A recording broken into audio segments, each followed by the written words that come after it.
ইউরোর প্রথম সেমিফাইনালে ফ্রান্স বনাম স্পেনের ম্যাচে সব আলো নিজের দিকে কেড়ে নিলেন ১৬ বছর বয়সী ফুটবলের তারকা খ্যাতি পাওয়া স্পেনের নাম্বার ১৯ লামিন ইয়ামাল। পুরো ৮৯ মিনিটে মাঠ থেকে যা করলেন তা রীতিমতো অবিশ্বাস্য। ম্যাচের শুরুতে ক্লোমোনিয়ার গোলে ফ্রান্সের ১-০ গোলের লিড। একের পর আক্রমণে স্পেন গোল না পেয়ে যখন দিশেহারা, ঠিক তখনই ত্রাণকর্তা হয়ে হাজির হলেন এই মিডফিল্ডার। ম্যাচের ঠিক ২১ মিনিটে প্লান্টি এরিয়ার আউটসাইড থেকে অবিশ্বাস্য এক গোলে নিজের দলকে সমতায় ফেরালেন এই ১৬ বছর বয়সী মিডফিল্ডার ইয়ামাল, আর বনে গেলেন ইউরোপ ইতিহাসের সবচেয়ে কম বয়সী সেমিতে গোল করা একমাত্র ফুটবলার।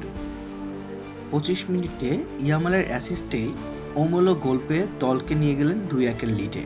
এই ম্যাচটি শুরু হয় বাংলাদেশ সময় রাত ১টায়। এই ম্যাচে ফ্রান্স প্রথমে এগিয়ে থাকলেও ইয়ামালের অসাধারণ ফুটবল ক্যারিশমায় দিশেহারা হয়ে পড়ে ফ্রান্স। খেলার দ্বিতীয় হাফে ফ্রান্স বারবার অ্যাটাকের পরেও গোল করতে ব্যর্থ হয়। ফ্রান্সের তারকা footballer Kylian Mbappe, Osman Dembélé সুযোগ তৈরি করার পরেও গোল করতে পারেননি। খেলার শেষের দিকে এমবাপ্পে সহজ সুযোগ মিস করার ফলে আর ফ্রান্সের সমতায় ফেরা হয়নি, যার ফলে ২-১ গোলের হার নিয়ে মাঠ ছাড়তে হয় ফরাসিদের। অপরদিকে সেমিতে ফ্রান্সকে হারিয়ে ফাইনালে উঠল স্পেন। ফাইনালে স্পেনের প্রতিপক্ষ তৃতীয় সেমিতে লড়া ইংল্যান্ড অথবা নেদারল্যান্ড।